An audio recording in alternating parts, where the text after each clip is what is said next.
अस्सलाम वालेकुम। क्या हाल है, कैसे हैं आप सब लोग? होपफुली ठीक होंगे। I am also good. So this time I am going to discuss regarding the education system of children here in Denmark. So इसमें आज जो मेरा हाईलाइटेड टॉपिक है वो यही है कि मेरे actually I am a mother of 4 children. So you can get, so this is a benefit for you, that you can get an idea that in which age which child can get which kind of education. So this would help you to plan for your children education as well. So मेरा जब अभी फ़िलहाल तो मेरा बेटा जो बड़ा है he is 19 years old. और जब हम यहाँ मूव किए थे in 2020 he was in 9th grade in Pakistan. और जब हम यहाँ मूव किए तो वो 15 साल का था. So he was 15 years old. So उसका एजुकेशनल प्लान ये था कि जब हम यहाँ आए he got admission in 9th grade. 9th grade जो है इनका जो है वो 9th grade था, but that was not regular 9th grade. इस चीज़ को भी आपको समझना पड़ेगा कि what is regular 9th grade in Danish system and what is different, like we call it here मूल 6 क्लास है. मूल 6 क्या होती हैं? जो फॉरेनर्स के लिए स्पेसिफिक क्लासेस देते हैं, ये वो क्लासेस होती हैं. उसमें वो इनको बच्चों को सिर्फ डेनिश सिखाते हैं, और जब वो इस काबिल हो जाते हैं कि उनकी डेनिश अच्छी हो जाती है, उस वक़्त वो इनको मूव कर देते हैं रेगुलर क्लासेस में. तो उस वक़्त जब मेरे बेटे को एडमिशन मिला 9th ग्रेड में, वी वर सो हैप्पी कि उसको 9th ग्रेड में एडमिशन मिला. लेकिन वो मूल 6 क्लासेस थी, उसमें सिर्फ उन्होंने डेनिश सिखाई.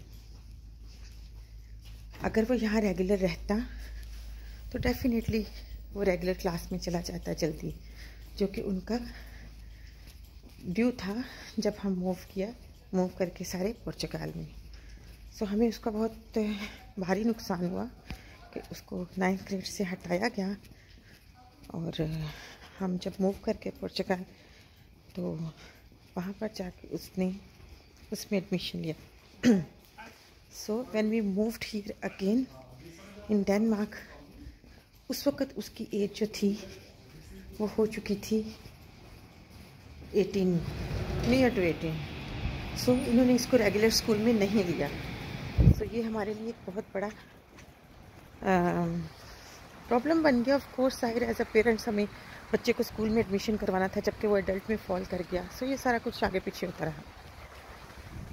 तो अब ये है कि मूल 6 क्लासेस में लेते हैं, उसमें 1 और 1.5 year. It's totally depends on child कि वो कितनी जल्दी अपनी एजुकेशन जो है या डेनिश को इम्प्रूव करता है. सो जब ये असेस करते हैं कि बच्चा आपका इस काबिल हो गया 1.5 साल में, तो वो उसको रेगुलर क्लास में मूव कर देते हैं. जो कि अब मेरे 2 बच्चे जो हैं 7th और 5th ग्रेड में रेगुलर क्लास में जा रहे हैं. लेकिन बड़ा वाला जो है, चूँकि वो एडल्ट हो गया, तो अब वो भी सेम वही एजुकेशन ले रहे हैं जो मैं और आप लेंगे यहाँ की, यानी कि PD3 कोई डांस के. तो उसमें ये है कि हाँ, कुछ फ़ायदे भी हैं एजुकेशन के, कुछ नुकसान भी हैं. क्योंकि अगर वो पाकिस्तान में होता तो डेफिनेटली उसका सिनेरियो डिफरेंट होता. लेकिन जब हम यहाँ मूव कर गए तो उसकी वजह से यहाँ पर उसको डाला गया, फिर उसको पुर्तगाल में डाला गया, फिर उसको दोबारा यहाँ किया गया. सो ये सारा कुछ एक डिफरेंट स्टोरी भी थी जो आपके साथ नहीं भी हो सकती, क्योंकि अगर आप रेगुलर रहते हैं और रह जाते हैं तो फिर आपकी कंटिन्यूटी रहेगी. तो ये है इनका प्लान यही है कि जब आपका बच्चा आएगा उसको ये मूल 6 क्लासेस में डालेंगे जो फॉरेनर्स के लिए होती है. उसमें वो डेनिश सीखेंगे बच्चे आपके, और जब आपके बच्चे साल या 1.5 साल के बाद डेनिश अच्छी बोलेंगे और समझेंगे इनकी असेसमेंट में, तो ये बच्चों को मूव कर देंगे रेगुलर क्लासेस में. तो ये था आपको एक 15 years old बॉय की स्टोरी बताने का रीज़न कि किस तरह से एजुकेशन जो है वो यहाँ प्लान हो. तो यहाँ बहुत शोर हो रहा है, आई कांट टॉक मोर. सो जो दूसरा एज ग्रुप है उसके बारे में हम नेक्स्ट वीडियो में बात करेंगे। ये 15 इयर्स ओल्ड था।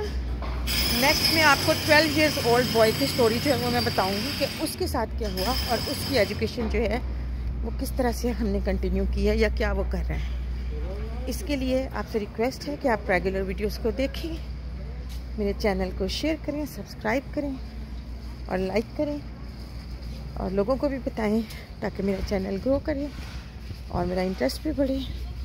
Thank you so much. See you in next video very soon. Bye.